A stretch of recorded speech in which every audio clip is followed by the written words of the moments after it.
اور مسلم لیگ کا ایک دھڑا یہ کہتا ہے کہ 28 نومبر تک ہماری حکومت نہیں تھی. تو یہ چیف جسٹس کس کا آدمی ہے؟ اچھا پھر دلچسپ ترین بات دیکھیں کہ آج جو 9 رکنی لارجر بینچ کا اعلان ہوا ہے، جو از خود نوٹس کی سو موٹو کی کل سے ہیئرنگ کرے گا کہ الیکشن کس کا اختیار ہے، اس میں جو 9 ججز ہیں اس میں وہ ججز شامل ہیں کہ جو اس چیف جسٹس کے ساتھ گروہ بندی کے موقع پر ساتھ میں تھے، اور وہ ججز شامل ہیں جن کے آڈیوز اور جن کے کارنامے ایک جہان میں تشت ازبام ہیں. سب کو پتہ ہے اور پورے ملک میں شور پڑا ہوا ہے، مگر وہ اس بنچ کا بھی حصہ ہے. سب کو پتہ ہے کہ یہ حکومت کے مخالف ہیں، عمران ڈو ہیں اور یہ ڈھیلیں کرتے ہیں. ان پر پہلے بھی ریفرنس آ چکے ہیں، مگر وہ شامل ہے. مگر جو نیکسٹ چیف جسٹس ہے جس کے خلاف ریفرنس آیا اور عمران خان نے بھی معافی مانگ لی، اور صدر علوی جس نے غیر آئینی طور پر 2 دن پہلے کہا کہ میں الیکشن کا آرڈر کرتا ہوں کہ 9 اپریل کو الیکشن ہو، وہ جج چیف جسٹس، وہ نیکسٹ چیف جسٹس فائر عیسیٰ اور جسٹس طارق، جو اس چیف جسٹس کا مخالف گروپ ہے اور جو ہیومن رائٹس کی، آزادیوں کی، حقوق کی بات کرتا ہے اور جو اس اسٹیٹس کو کے خلاف ہے. دوسرا میں ایک پارٹی نظر آ رہا ہوں گا نا اس وقت آپ کو، آپ یہ سمجھ لیں میں ایک دھڑے کا آدمی ہوں، مان لیتے ہیں چلیں آپ دوسرے دھڑے کے ہوں گے. متنازع تو ہو گیا نا یہ لارجر بینچ کہ وہ جج ہے ہی نہیں جو آپ کے مخالف ہے، جو آپ کے سوچ سے ایک الگ فیصلہ کر سکتے ہیں. آپ نے میک شور کیے ہیں سارے 7 وہ جج ہیں اس میں جو آپ کی سوچ کے لوگ ہیں، اور 2 وہ جج ہیں اطہر من اللہ جیسے جو درمیان میں کھیلتے ہیں. تو اس لارجر بینچ کا فیصلہ کوئی مانے گا، اور اگر نہیں مانے گا، نہیں تسلیم کرے گا، تو اس کے نتائج کیا نکلیں گے اس برباد معیشت میں؟ اس پر غور کیا ہے کبھی آپ نے؟ ان حالات میں کہ اپوزیشن لیڈر یہ کہہ رہا ہو کہ حکومت تو میری ہی بننی ہے، پھر میں اس الیکشن کمشنر کو دیکھوں گا، اس پر آرٹیکل 6 لگاؤں گا، اور 25 مئی کے واقعات میں جو پولیس افسران جنہوں نے ہیومن رائٹس، وومن رائٹس کی وائلیشن کی، جنہوں نے آئین اور قانون توڑا، ان سب کو میں انصاف کے کٹہرے میں لاؤں گا اور میں چھوڑوں گا کسی کو نہیں. مطلب یہ کشیدگی بڑھتی رہے گی اگر خان صاحب کل جیت جائیں، اور موجود جو حکومت ہے وہ چمٹی رہے گی اس خوف سے کہ اگر یہ آدمی آ گیا تو کل ہم پھر جیلوں میں ہوں گے. اب اس میں جو موسٹ امپورٹنٹ بات ہے کہ کیا چیف جسٹس جو مشہور عمران ڈو ہے اور اس کے ساتھیوں میں سے وہ لوگ ہیں، جسٹس اعجاز جیسے لوگ، جن کے بچے اس حکومت کے، اس فوج کے خلاف ٹویٹ کرتے ہیں. آج اسٹیبلشمنٹ کہاں ہے؟ وہ کہاں کھڑی ہے کہ لوگ ابھی چیف جسٹس کے اس اعلان سے پہلے، سو موٹو سے پہلے گفتگو یہ ہو رہی تھی کہ قاسم علی شاہ جو عمران خان کا مخالف ہے اور جس حکومت کے کہنے پر عمران خان کے خلاف بیان دیتا ہے، اسے الحمرہ لاہور کا ڈائریکٹر جنرل بنا دیا گیا، جیسے کراچی کونسل میں مبارک احمد شاہ کو بنا دیا گیا کہ اپنے لوگ لائے جا رہے ہیں اور صاف کھلے لوگ لائے جا رہے ہیں جو عمران خان کے مخالف ہیں. تو اس میں سے عوام میں کوئی یکجہتی، کوئی ہمانگی، کوئی اتفاق رائے اور کوئی ٹالرنس پیدا ہو سکتی ہے. آپ یہ نوٹ کریں، جو ان پروگراموں میں روز بتایا جاتا ہے کہ ہر نئے دن کے ساتھ کشیدگی بڑھ رہی ہے، اور آئی ایم ایف کا پروگرام جس کے سہارے یہ سب بیٹھے ہیں، اور یہ درست ہے خان صاحب کا کہنا کہ مہنگائی کا ایک نیا طوفان آنے والا ہے. اور یہ جو آج کی تقریب تھی شہباز شریف کی، کفایت شہری کی، جو پریس کانفرنس تھی، جو میڈیا کے سامنے آئے تھے، وہ اصل میں قوم کو یہی پیغام دینا تھا کہ مہنگائی کے نئے طوفان کے لیے تیار ہو جاؤ، اور پرانی حکومتوں کو کوسنا یہاں ایک روایت ہے. ہر آنے والا یہی بتاتا ہے کہ ہم پچھلے کا کیا بھگت رہے ہیں. خان صاحب بھی یہی کرتے رہے، اس سے پہلے نواز شریف بھی یہی کرتے رہے، اس سے پہلے زرداری مشرف کا نام لیتے رہے، اور آج کے اسپیکر راجہ پرویز اشرف، یوسف رضا گیلانی. مطلب ایک پوری تاریخ ہے نا کہ بس پچھلے والوں کو کوس کر اپنا وقت پورا کرو اور اس کے نتیجے میں آج یہاں آ کر کھڑے ہو گئے. کوئی یہ نہیں بتاتا کہ یہ حکومتیں چلاتا کون ہے. جب اپوزیشن میں ہوتے ہیں تو انہیں human rights, women right, democracy, establishment کا رول، ہر چیز یاد آ جاتی ہے اور ملک کی تباہی سب نظر آ رہی ہوتی ہے. مگر جب یہ حکومت میں ہوتے ہیں انہی کے ذریعے انہی سے آگ لیتے ہوئے آتے ہیں اور یہ حکومتیں چلاتے ہیں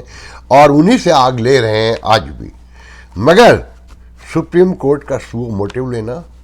الیکشن کمشنر کا اٹارنی جنرل کو بلوانا اور اپنے آپ کو بچانے کی کوشش کرنا، اور نیب کے کل جنہوں نے استعفیٰ دیا اور ساتھ میں یہ کہا کہ ان حکومتوں کہ یہ الیکشن فوری کروانے چاہیے، حکومتیں بننی چاہیے اور سب کو تسلیم کرنا چاہیے، یہ اس کا مینڈیٹ نہیں تھا. وہ یہ تو کہہ سکتا تھا کہ مجھ پہ دباؤ ڈالا جا رہا تھا، مجھ سے لوگوں کو چھوڑنے کی، پکڑنے کی فرمائش کی جا رہی تھی، مگر یہ مینڈیٹ اس کا نہیں تھا کہ وہ دوسرے حکومتی معاملات میں مداخلت کرے اور یہ کہے کہ الیکشن ہونے چاہیے کہ نہیں ہونے چاہیے. یہ اس کا حق نہیں تھا. پھر دوسری طرف میڈیا کا یہ حال ہے کہ پی ٹی آئی کے لوگ، کیونکہ ان کی پاپولیٹی دکھائی جا رہی ہے نا، کہ ایک ایک بندہ شعیب شاہین بیک وقت سیم ٹائم پر آنے والے شو میں جنہیں لائیو بتایا جاتا ہے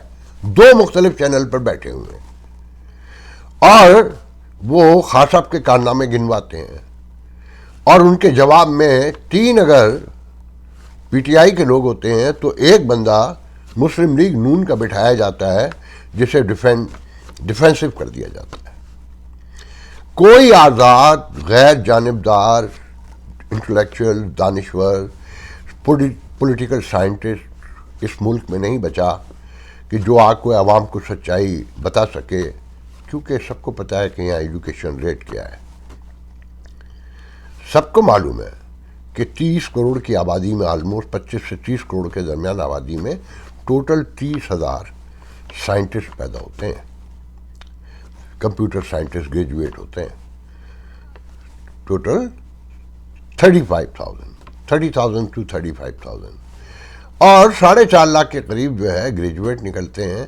اور وہ جنہیں ہم بدھو کہتے تھے سعودی عرب والوں کو، 99.38%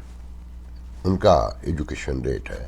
اور ان کے گریجویٹ عورت و مرد ملا کر 24 اور 23% ہیں. امریکہ کے 34% ہے، ذہن میں رکھیے گا گریجویٹ.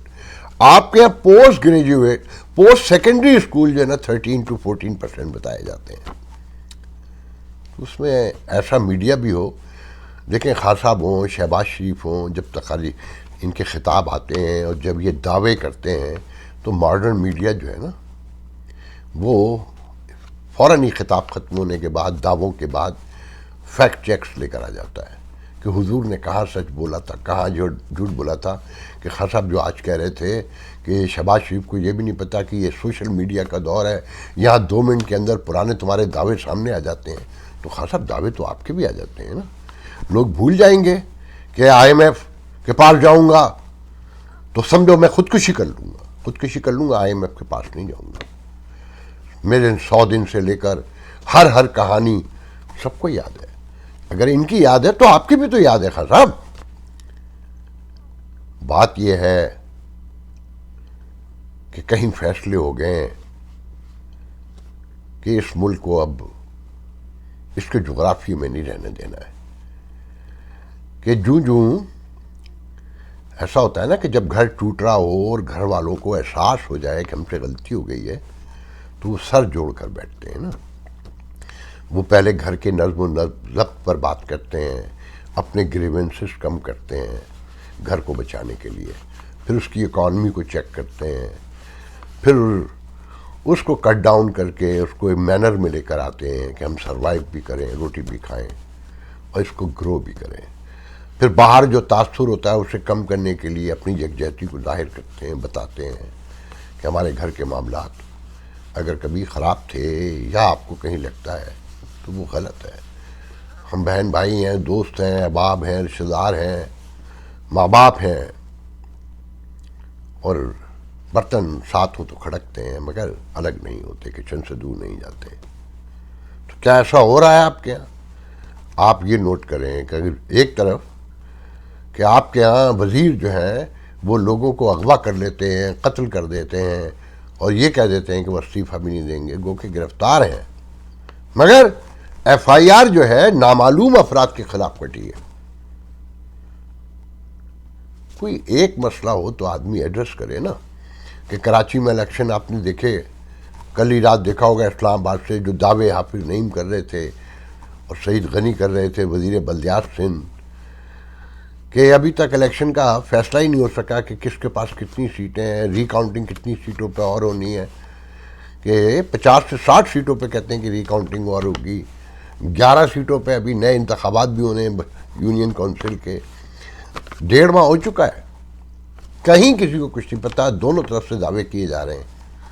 اس صورتحال میں اگر سپریم کورٹ انتخابات کروا بھی دے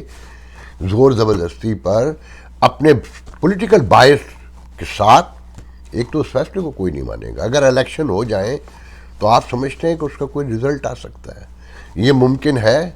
اس سے کوئی اجتماعیت پیدا ہو سکتی ہے؟ نہیں، ایسا کچھ بھی نہیں ہوگا، اور کمزوری آئے گی، اور تعصبات بڑھیں گے، اور تنازعات بڑھیں گے، اور جو موجود سچویشن ہے اس میں ایسا لگتا ہے کہ اسٹیبلشمنٹ، فوج، جو موجود رجیم ہے، جو بظاہر نظر آتا ہے وہ کمزور پڑ چکا ہے، اور میرے منہ میں خاک انہی کے اپنے کچھ ریٹائری یہ کہہ رہے ہیں کہ فوج میں بغاوت تیار رکھی ہوئی ہے، اور کسی وقت بھی کوئی بڑا واقعہ سانحہ درپیش ہے۔ اور مجھ سے کچھ لوگ کہہ چکے ہیں کہ اگر انہوں نے جنرل حافظ منیر صاحب نے، عاصم منیر صاحب نے کنٹرول نہ کیا تو انہیں بھی اسٹیپ ڈاؤن ہونا پڑ سکتا ہے، کچھ لوگ اوپر آ سکتے ہیں۔ تو دیکھنا یہ ہے کہ یہ سپریم کورٹ جو ہمیشہ سے ایک رکھیل کا رول کرتی رہی ہے، اپنے فائدے، اپنے نقصان، اپنے مفادات، اپنے اغراض و مقاصد کو سامنے رکھتے ہوئے، اس نے کسی کے اشارے پر، کسی امید پر جو اس وقت کنٹرول بظاہر کرتے ہوئے نظر آتے ہیں، ان کے کہنے پہ وہ موٹیو لیا ہے، یا وہ گروپ جو حاوی آنا چاہتا ہے اس کے کہنے پہ یہ سب کچھ کیا ہے۔ تو میں بس آج کا ویڈیو اس پہ ختم کرتے ہوئے یہ کہوں گا کہ دعا کریں، اپنی دعاؤں کے ساتھ اپنی اجتماعیت کو شو کریں، اور ان معاملات کا خود نوٹس لیں۔ اگر آپ کو اس ریاست سے پیار ہے، آپ چاہتے ہیں کہ جغرافیہ قائم رہے اور یہاں کوئی خوشحالی، کوئی امن، کوئی صلح جوئی، کوئی ہم آہنگی، کوئی اتفاق رائے پیدا ہو، تو اب گھروں میں بیٹھنے کا وقت نہیں ہے، جیل بھرو تحریک کے لیے نہیں، اپنے مشترکہ مفادات کے لیے P T I, P D M, Peoples Party, Muslim League, M Q M, National Peoples Party یا نیشنل عوامی پارٹی یا جمعیت اسلام فے اور ایکس وائی زی، کوئی بھی ان سے ہٹ کر اپنے بچوں کے لیے، اپنے گھر والوں کے لیے، اپنے پیٹ کے لیے، اپنے مستقبل کے لیے آپ کو ایک ہی نعرے کے ساتھ باہر آنا ہوگا کہ کوئی بھی آئے اقتدار میں، پہلے اتفاق رائے پیدا کرو، پہلے اپنے اندر جمہوریتیں لاؤ اور انہیں پیچھے دھکیلو جنہوں نے آج اس ملک کو یہاں تک پہنچا دیا ہے کہ وہ باجوہ آرام سے بیٹھا ہے، وہ جنرل فیض حمید آرام سے بیٹھا ہے، اور ان کو کوئی پوچھنے والا نہیں ہے جنہوں نے یہ سارے حالات، معاملات خراب کیے۔ بلکہ اگر اس ریاست کو بچانا ہے تو ضیاء الحق کے دور سے لے کر اب تک جتنے بھی آئی ایس آئی، ایم آئی اور آرمی چیف آئے ہیں، ان سب کو پراسیکیوٹ کیا جائے، انہیں عدالتوں میں لایا جائے، اور جو مر گئے ہیں ان کے خلاف بھی ان کے بھی مقدمات سامنے آئے، ان کے لیے بھی فیصلہ ہونا چاہیے، تب تو شاید یہ ممکن ہے کہ آپ یہ ریاست بچا لیں۔ اور یہ سب میری خام خیالی ہے، میرا ڈیلوژن ہے، ایسا کچھ نہیں ہونے جا رہا۔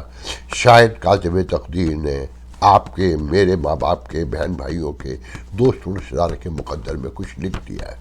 آج کے لیے اتنا بہت ہے، انشاءاللہ کل بات ہوگی۔ اللہ حافظ۔